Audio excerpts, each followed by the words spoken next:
Hey guys, Dave here. I'm getting ready to do a brake line on my 99 Dodge Durango. But I just wanted to show you something real quick if you have a Durango that's stalling out. I've had this truck for a couple of years. I love it. I tow with it. I drive with it. But I had a problem where the whole system would just shut down and it was like your fuel pump's out and it wouldn't start. Well, finally, after trial and error, I found out that it's these plugs on the computer here right against the firewall. So I have a solution here and I'll explain it real quick. I found that I had to put pressure on the plugs to hold them tight.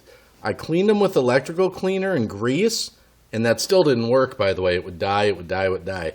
There's some flaw with these plugs. So here's my system. 2x4 with a ratchet tie down from the fender wall, okay?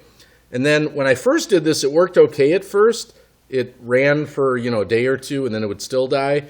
What I found was I wasn't actually pushing all the plugs. So I had to put a little space in. You're going to laugh at this, but it works.